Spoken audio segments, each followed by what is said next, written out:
Olá, pessoal, tudo bem com vocês? Bem-vindos a mais uma aula de Geografia aqui do canal da Escolha Educação. Eu sou o professor Paulo Mendes, né? Vocês já devem ter visto aí umas aulas minhas pelo canal, né? Junto com os professores Alexandre Zilotti, Michael Gonçalves, Rodrigo Mendes, Fábio Moraes, Silvio Bedani, né? Nós formamos aqui um coletivo de professores e estamos proporcionando, tá?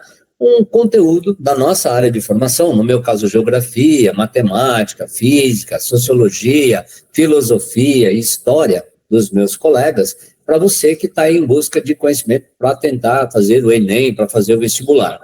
E o nosso trabalho, então, ele é um trabalho voluntário, ok?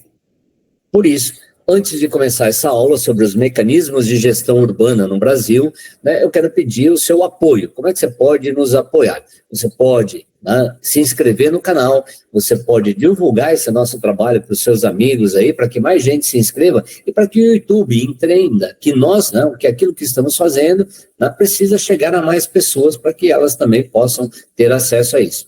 Tudo bem? Então vamos lá, ó. Para você que está chegando nesta aula, deixa eu te dizer uma coisa. Tem um conjunto de aulas aqui no canal sobre urbanização. Eu começo com uma aula falando sobre o que é cidade, depois vou para uma aula, né, falando o que é cidade, urbanidade e urbanização, depois vou para uma outra aula falando dos principais conceitos em geografia urbana e fecho essa primeira parte aqui com os mecanismos de gestão urbana para falar de dois deles, o plano diretor e o estatuto da cidade. Então, para você que vai lá, não só, né, você que é morador de uma cidade, mas para você, né, que vai prestar vestibular, vira e mexe, esse tema está aí. Teremos mais aulas de geografia urbana, ainda vou falar sobre problemas urbanos, né, e ainda vou falar por aqui também no canal sobre a urbanização brasileira, de forma bem específica, tá certo? Então vem comigo aí, vamos lá entender um pouquinho melhor o que é o plano diretor. Então veja, olha, plano diretor. Olha o termo, olha o que está sendo dito aqui, ó. É um instrumento básico da política para promover o desenvolvimento do município. Então, o que o plano diretor faz? Ele regula a ocupação, né, do espaço público e ele tenta criar regras específicas para que a cidade possa atender os seus munícipes, ou seja, os seus moradores, da melhor maneira possível, de forma que deveria ser, né, toda a cidade, de forma justa, de forma igualitária, o que não vai acontecer, infelizmente. Então, o plano diretor no Brasil, ele é obrigatório para todo, né, para todo município com mais de 20 mil habitantes, ele foi instituído como sendo obrigatório a partir de 1988. Então, olha só, né, cidades com mais de 20 mil habitantes, que integram regiões metropolitanas, integrantes de área de especial interesse turístico ou inseridas em área de influência, né, de empreendimentos ou atividades com impacto ambiental, todas elas precisam, né, fazer um plano diretor. E o que é o plano diretor na prática?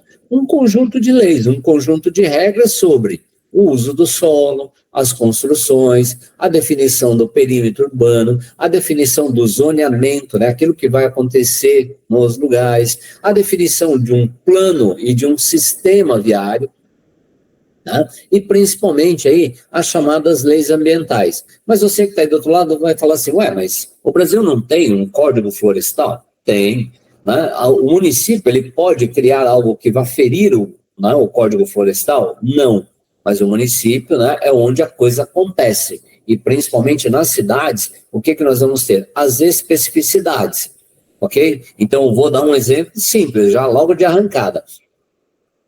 O Código Florestal vai definir as APPs, as áreas de preservação permanente. Mas quando você, que mora na região metropolitana de qualquer lugar do Brasil, né, mas principalmente numa cidade que tem um topo de morro, vamos pegar um exemplo aqui do Rio de Janeiro, né?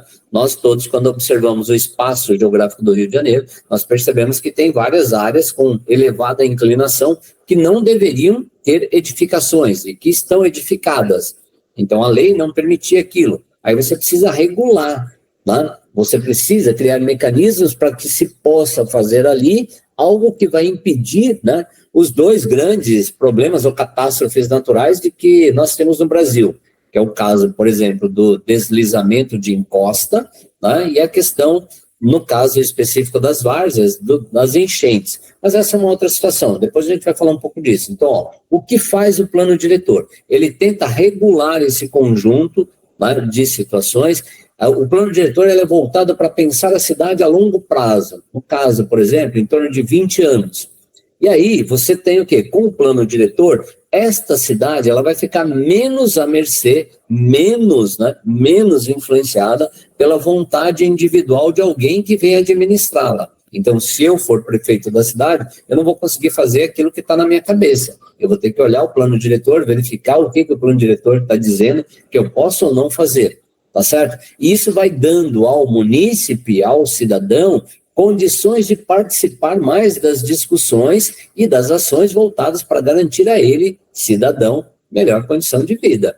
Ok? Então, por isso que assim, é fundamental. A construção do plano diretor, ela é feita, obviamente, né, pela Câmara Municipal, mas ela tem que ter audiência pública, ou seja, um conjunto de audiências públicas, tem que ter uma equipe multidisciplinar para que se possa pensar as ações ali, planejar as ações e realmente, né, colocá-lo em prática. Então, o plano diretor é essencial. Todo e qualquer morador de toda e qualquer cidade, nas condições colocadas ali, ele deveria ou ele deve, né, acompanhar essa discussão. É possível mudar o plano diretor? Claro que sim, né, mas para mudar algumas coisas no plano diretor, você tem que ter o quê? De novo, né, tem que ter um processo de conversa com a população, tem que ter, obviamente, né, audiências públicas, e aí você vai ter o quê? As discussões no plenário lá da Câmara dos Vereadores, até ter a aprovação disso e para que seja levado ser colocado em prática através da sanção do prefeito ou da prefeita. Vou dar um exemplo, um plano do sistema viário, né, de transportes. Nós todos sabemos que o Brasil, desde os anos 60, o Brasil adota uma política, 60 não, né, mas um pouquinho antes, desde 56, o Brasil adota uma política rodoviarista. E nesta política rodoviarista, os transportes sobre trilhos foram deixados de lado frente aos transportes sobre pneus. Ok? Então aí a gente tem muito isso. Então a gente tem basicamente uma cidade que é pensada para o carro, que ela não é pensada de maneira geral para levar os cidadãos de um lugar para o outro de forma mais rápida e eficiente, com transporte de grande capacidade. Então, o plano viário da maior parte das cidades não incluiu lá, né, um traçado ou uma proposta para ciclovias. Né? Então, você tem uma infraestrutura para as pessoas que querem se deslocar nas cidades a partir do uso da bicicleta. Estou falando nisso como interessado porque eu sou ciclista, ok? Então, você tem o plano diretor e o plano diretor fala assim, opa, para lá, mas é preciso incluir esse grupo aqui, né? Nas regras, é preciso ter uma infraestrutura para ele. Se nós olharmos para São Paulo de 30 anos atrás e olharmos para São Paulo hoje, por exemplo, São Paulo, mas poderia ser qualquer outra cidade. No que diz respeito, por exemplo, ao uso de motos, nós vamos perceber que hoje tem muitas motos, né? Então, você ter uma regulamentação disso, né, uma criação de algo que possa tentar diminuir ao máximo possível o número de acidentes e de mortes, né, de motociclistas, de pedestres e de qualquer outro usuário é fundamental. E aí o plano diretor faz isso. Tudo bem? Plano diretor, município. Muito bem. E o Estatuto da Cidade? O que é o Estatuto da Cidade? É uma lei federal de 2001. Né? Então, essa lei federal de 2001, ela vem para fazer o quê? Ela vem para tentar ajudar, né, o município, mais especificamente a gestão urbana, a construírem cidades ou a tornarem as cidades mais democráticas e mais sustentáveis, ok? Fazendo basicamente o quê? Né? O Estatuto da Cidade, ele vem para discutir essa ideia de garantir o uso social, né? Então, vamos lembrar uma coisa, né, básica. Então, a ideia é assim, ó, tem que ter planejamento, ele tem que ter sistemático, ele tem que ser integrado. Então, não dá para fazer um planejamento, né? Eu contrato lá alguém que vai fazer o planejamento, mas ele não consulta a comunidade, ele não consulta os outros setores, e aí vai ter uma intervenção aqui que vai impactar a vida das pessoas, mas as pessoas são deixadas de lado. Um dos grandes problemas das cidades, principalmente das grandes cidades, é a ocorrência, né, dos terrenos irregulares, ou das ocupações irregulares. Então, uma das coisas que o plano, né, chamado de Estatuto da Cidade, ele vem para tentar fazer é, né, democratizar o acesso ao espaço e aos serviços urbanos. Vou dar um exemplo, né, simples, né, que é a maneira mais efetiva. Tem um grupo de moradores que ocuparam uma determinada área, né, da cidade, e esta área está irregular. Então, a área irregular, ela entraria naquilo que muitos chamariam de cidade informal. Então, é uma área irregular e eu não vou fazer benfeitorias na minha casa, porque eu sei que, como eu não tenho título definitivo de posse daquela área, eu posso ser retirado de lá, né, por qualquer situação. Então, essa ideia de garantir a posse definitiva, ela permite também que o poder público, e ela permite também que o próprio, né, proprietário daquele lugar, ele faça as melhorias necessárias. Se nós pensarmos, eu estava lendo hoje, dia 4 de setembro de 2024, resolvendo um exercício em sala de aula junto aos meus alunos, né, em que se falava, um dos exercícios falava a respeito do número de favelas no Rio de Janeiro.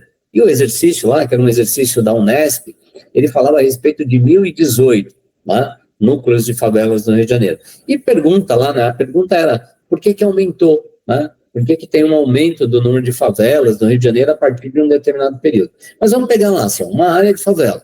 Então eu vou ter o quê? Uma área irregular. O plano, né, a ideia básica é, o Estatuto da Cidade, ele vem lá para tentar verificar se é possível regularizar aquela área. Na medida em que ele vai... Como é que ele faz essa regularização? Garantindo para as pessoas a posse definitiva da terra sob determinados critérios específicos. Vou dar um exemplo. Já estou morando nesse lugar há 15 anos, né? Eu consigo comprovar que eu não tenho nem outra propriedade, nem renda suficiente para morar em outro lugar, ok? Então, assim, eu não tenho, só tenho isso aqui. Aí eu posso entrar com um pedido através de uma lei chamada de uso capião para ter o direito à posse definitiva desta terra, e a partir do momento que me é reconhecido esse direito, vai ter lá uma regra também, eu não posso vender isso imediatamente, tem todo um conjunto de regras, gente, que eu não vou entrar nesse mérito agora, porque, primeiro, não sou da área do direito, eu só estou tentando trazer aqui um mecanismo enquanto um elemento necessário para a gestão urbana, certo? Mas assim, ele garante a posse definitiva, e a partir da posse definitiva, eu, morador, passo a fazer parte da chamada cidade formal. Então eu vou pagar IPTU, vou ter como, né, receber lá umas cartinhas pelos correios e coisas do gênero, e todos os outros processos. Ao mesmo tempo, eu posso fazer melhorias na minha casa, porque eu tenho certeza que eu não vou ser retirado dali mais, né, porque agora eu tenho a escritura, a posse definitiva, e também tem uma outra coisa fundamental, o poder público vai poder implantar naquele lugar a infraestrutura necessária. Então, para se fazer gestão urbana, é preciso de mecanismos, ok? Para se garantir o direito à cidade, é preciso que nós tenhamos mecanismos de gestão, e é óbvio que, né, que as pessoas também colaborem para isso e coisa do gênero. O plano diretor é uma lei municipal, o Estatuto da Cidade é uma maneira, né, do governo federal poder ajudar, né, os municípios, ou mais especificamente as cidades, a fazerem exatamente o que está aqui, né? A ideia de garantir o uso, a ideia de democratizar o acesso, a ideia de regularizar as áreas irregulares. Por favor, regularizar dentro de regras, obviamente, né, que são necessárias e possíveis. Tudo bem? Então, assim, não é para regularizar em benefício de um agente imobiliário que está querendo a questão da chamada especulação imobiliária. Não é essa a ideia. A ideia é trabalhar, basicamente, né, com a população de baixa renda, de regularizar esses processos. Tá certo?